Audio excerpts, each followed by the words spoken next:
रुपौली विधानसभा क्षेत्र संख्या 60 के छर्रापट्टी शीतल टोला गांव में मां विषहरी पूजा के पावन अवसर पर एक भव्य धार्मिक आयोजन का संपन्न हुआ। इस कार्यक्रम में विधायक श्री शंकर सिंह जी की धर्मपत्नी विशेष अतिथि के रूप में शामिल हुई और उन्होंने विधिवत फीता काटकर इस आयोजन का शुभारंभ किया। यह आयोजन न सिर्फ जन आस्था का प्रतीक रहा बल्कि क्षेत्र की सांस्कृतिक विरासत और सामाजिक एकता को भी सशक्त करने वाला साबित हुआ। पूरे गांव में श्रद्धा और उत्साह का वातावरण देखने को मिली। ग्रामीणों ने मां विषहरी की पूजा अर्चना कर क्षेत्र की सुख शांति समृद्धि और निरोग जीवन की कामना की। इस अवसर पर विधायक श्री शंकर सिंह जी की धर्मपत्नी ने कहा कि ऐसे धार्मिक आयोजन समाज को जोड़ते हैं, परंपरा और सहेजते हैं और नई पीढ़ी को अपनी सांस्कृतिक से जोड़ने का कार्य करते हैं। उन्होंने सभी ग्रामीणों को आयोजन की सफलता के लिए शुभकामनाएं दी और उनका आभार जताया। मां विषहरी की कृपा बनी रहे, यह कामना क्षेत्र वासियों ने मिलकर की।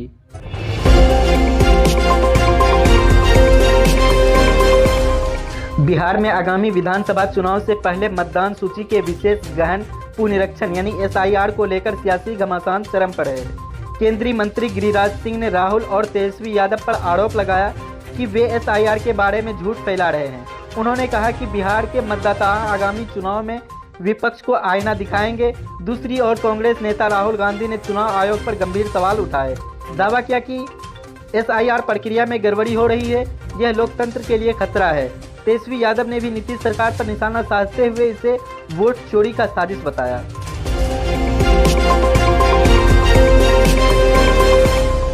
बिहार कैबिनेट ने 5 अगस्त 2025 को एक महत्वपूर्ण फैसला लिया, जिसमें शिक्षक भर्ती में बिहार के मूल निवासियों को प्राथमिकता देने की डोमिसाइल नीति लागू की गई है। बिहार राज्य विद्यालय अध्यापक संशोधन नियमावली 2025 के तहत यह निर्णय लिया गया है, जिससे स्थानीय युवाओं को रोजगार के अवसर बढ़ाएंगे।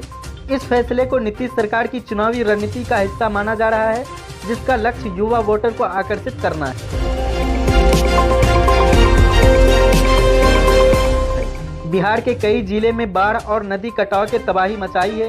दरभंगा, मुजफ्फरपुर और भागलपुर जैसे जिले में गंगा और बागमती नदी के बढ़ते जलस्तर के कारण हजारों लोग बेघर हो गए हैं। कई स्कूलों में ताले लग गए हैं और लोग अपने मवेशियों के साथ सुरक्षित स्थानों पर पलायन कर रहे हैं। सरकार ने राहत कार्य शुरू किए हैं, लेकिन विपक्ष ने इसे अपर्याप्त बताया है।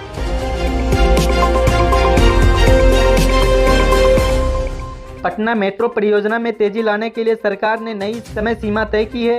5 अगस्त को बिहार कैबिनेट की बैठक में इस परियोजना को लेकर कई अहम फैसले लिए गए हैं। मेट्रो के पहले चरण में 2027 तक पूरा करने का लक्ष्य रखा गया है, जिससे पटना के यातायात और शहरी विकास को नई दिशा मिलेगी। यह परियोजना बिहार की राजधानी को आधुनिक बनाने की दिशा में महत्वपूर्ण कदम है।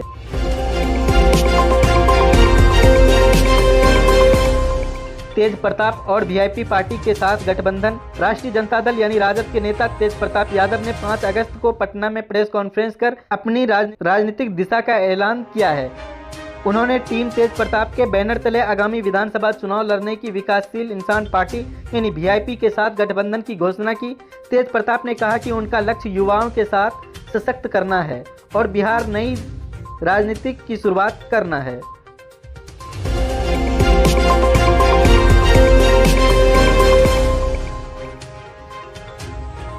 5 अगस्त को मुख्यमंत्री नीतीश कुमार की अध्यक्षता में हुई बिहार कैबिनेट की बैठक में 36 महत्वपूर्ण फैसले पर मुहर लगाई गई, जिसमें आशा और ममता कार्यकर्ताओं को प्रोत्साहन राशि में वृद्धि, बिजली उपभोक्ताओं के लिए 125 यूनिट मुफ्त बिजली योजना और मछुआरों के लिए आर्थिक सहायता जैसे कदम शामिल हैं। ये फैसला चुनाव से पहले जनता को लुभाने की रणनीति का हिस्सा माने जा रहे हैं।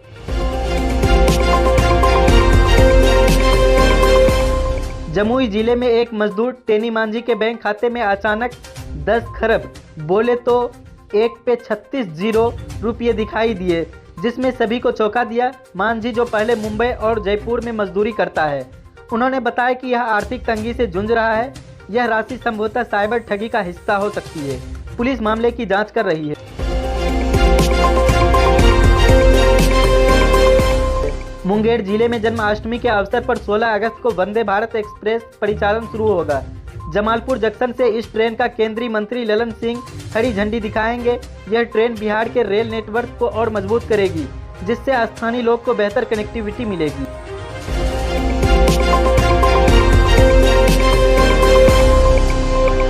दोस्तों अगर आपको यह वीडियो पसंद आया हो तो हमारे चैनल को सब्सक्राइब करें, वीडियो को लाइक करें और कमेंट में अपनी राय जरूर दें। फिर मिलते हैं कल की बड़ी खबरों के साथ, तब तक के लिए जय बिहार।